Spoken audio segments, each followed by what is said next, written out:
So Meghan Markle's name is trending again. No surprise there. But this time, it's not because of a new project or a public appearance that impressed the media. Things are going downhill quickly. It all began with a single Instagram video she likely believed would be a bold, empowering moment. Instead, it backfired badly. What followed was a media frenzy. Studios distancing themselves, fans walking away, and executives starting to panic. Meghan's public image, or whatever remained of it, seems to be in complete meltdown. Critics claim that Meghan and Harry have turned their backs on his family, a move many find hard to forgive, and one that has left a bitter taste in millions of mouths.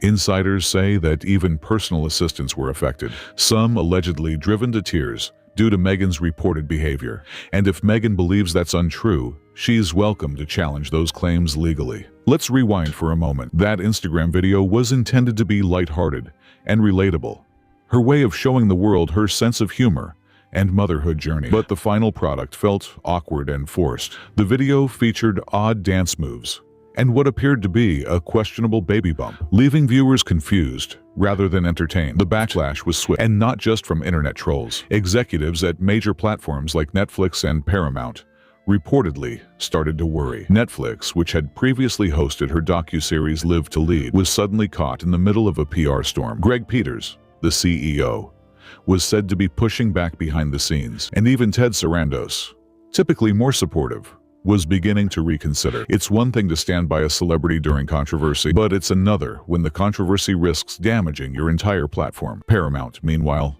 wasted no time. They cut ties entirely. Other studios are quietly stepping back too, avoiding getting entangled in the drama cloud that seems to follow Meghan. It's as if the public and the industry have finally realized that the early magic she had is fading. Instead of reviving her image, this video only confirmed what many were already whispering. Meghan Markle's brand is no longer seen as a valuable asset.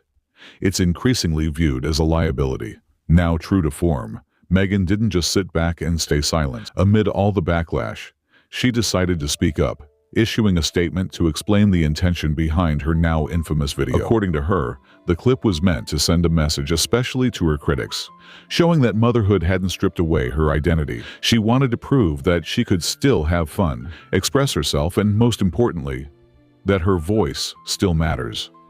But here's the issue. Just because you speak with confidence doesn't mean your audience will buy what you're selling. To many viewers, it looked like a desperate attempt to be quirky and inspiring at once, and it didn't land at all. In fact, it went so far off course that even some of her longtime supporters were left confused. You could almost hear them asking themselves, wait, this is what we've been standing behind? And now, Season 2 of Love, Meghan is reportedly hanging by a thread. Early test screenings were a disaster. Reaction was worse than lukewarm, with some even calling it downright unwatchable. Netflix is said to be in panic mode because even Meghan's loyal fan base seems to be losing interest. She may still believe she has something meaningful to offer the world, but at this point, the world doesn't seem that interested in hearing it. What's even more baffling is how convinced Meghan appears to be that she's playing the misunderstood heroine in some emotional, coming-of-age story. In her latest remarks,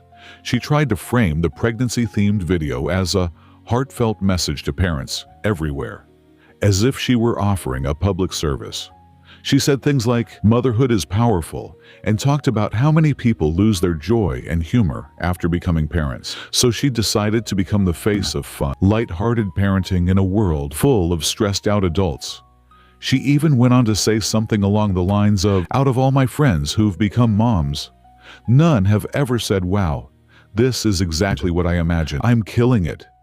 Everything's perfect. My child has fit right into my life with zero adjustments." Sure, that sentiment is noble, if only it had landed the way she thought it would. But it didn't. Instead of creating a meaningful bond with other parents, the video drove a wedge. Instead of feeling empowered, it came across as self-centered, and far from being uplifting. It just felt incredibly tone-deaf. What Meghan doesn't seem to realize is that her audience isn't tuning in for moral lessons. People aren't interested in abstract life advice disguised as awkward Instagram theatrics.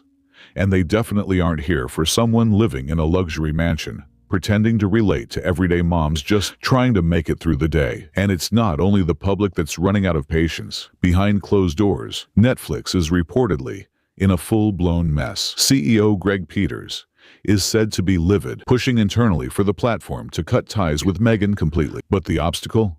Ted Sarandos, who, for reasons still unclear, has continued to support her involvement. That said, even he is allegedly starting to buckle under the pressure. Sources say the board is split. Some members want to cancel Love, Meghan, Season 2 immediately, while others are clinging to the hope that public perception might somehow change. Spoiler alert. It won't. What makes this even more chaotic is Meghan's refusal to back down. Word has it that she's actively pitching new ideas to networks like MTV and Disney, hoping to land her next big gig. A year ago, that strategy might have gotten traction, but now, most executives are reportedly too nervous to even take the meeting. Meghan has gone from being a cultural icon to a career liability, and the industry sees it. To make matters worse, even her once loyal fans are walking away, and not quietly. People who used to defend her online, share her interviews, and celebrate her realness are now deleting their posts and distancing themselves. When your own supporters start ghosting you, no PR campaign can fix that. Even her social media accounts tell the same story. What used to be filled with hearts and Yas Queen comments is now flooded with criticism. People calling her fake, preachy, and completely disconnected from reality. And then there's the question everyone's whispering, but few dare to say outright. What was going on with that baby bump? Social media users couldn't stop commenting on how strange it looked, how it shape-shifted, how it sat differently from clip to clip. Conspiracy theories exploded. Was it authentic? Was it a stunt? Regardless of the truth, the optics only worsened her already shaky credibility. Instead of gaining sympathy or trust, the moment raised suspicion and discomfort. Once the public starts doubting your authenticity, the fallout spreads rapidly. Throughout all of this, Meghan continues to claim that this is her truth, that this is her unique way of expressing herself, and insists she won't be silenced by critics. But here's the catch. No one is trying to silence her. They're just tired of listening. There's a big difference between being silenced and being tuned out. And right now, she's being tuned out loudly. Still, Meghan hasn't toned it down. In fact, she's become even more outspoken. Recently, she recorded what can only be described as a podcast-style monologue. No host, no questions, just Meghan speaking into a microphone for nearly an hour. And in classic Meghan style, she began referring to herself in the third person. "The world hasn't seen the real Meghan yet," she said, as if she were teasing a dramatic character reveal. That's when alarm bells about narcissism started ringing loud and clear.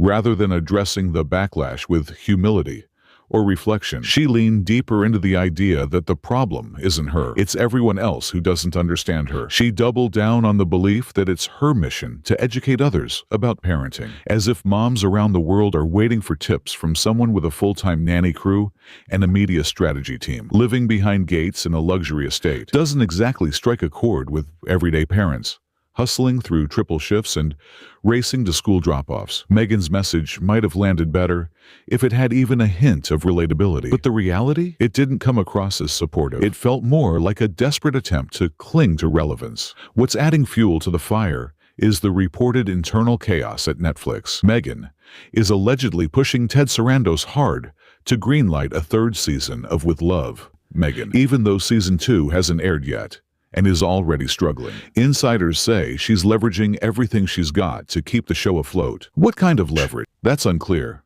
But the rumor mill is working overtime. Some even suspect there's more going on between Meghan and Ted than just a working relationship. Nothing confirmed, but the whispers are growing louder. Meanwhile, Greg Peters appears to have had enough. Sources say he's actively encouraging Netflix's board to cut their losses and walk away. From a business standpoint, it's not hard to see why. Season 2 test screenings reportedly flopped. Viewers found the episodes lacking substance, overly self-centered, and completely tone-deaf. Even the fans who stuck by Meghan through past controversies weren't impressed. For a platform like Netflix, pouring more money into a series that can't even hold onto its core fanbase is a huge red flag. Now they're caught in an uncomfortable middle ground, torn between corporate politics, reputational risk, and audience backlash. Outside of Netflix headquarters, things aren't looking much better. Meghan's public image is crumbling fast. Late-night comedians are making her the punchline. Online reactions are ruthless. And even media outlets that once stood by her are pulling away. When the very platforms that once supported your narrative now treat you like tabloid material, it's usually a sign that things are nearing the end. What's unfortunate is that Meghan still sees this as some grand comeback. She's behaving as though the public is being overly harsh and that, eventually, the tide will turn in her favor. But in reality, every time she speaks, she digs herself in deeper. There's no smart redemption arc unfolding. No unexpected wave of sympathy on the horizon. What we're witnessing is more like a slow-motion downfall, an unraveling in full view, driven by her refusal to understand how she's being received. Then there's Season 2 of With Love, Meghan, inching toward release with barely a whisper. No promotional push, no buzz. Just a quiet, uneasy vibe from Netflix, like they're bracing for bad news. According to insiders, Meghan poured her emotions into this season, hoping it would be her reset moment, a reintroduction. But let's be real, if her viral video is any indication of how the public feels, no amount of narrative polishing is going to reverse the damage. Sometimes, when the public moves on, they move on for good. And right now, it seems like Meghan Markle is shouting into an empty room with no one left willing to listen.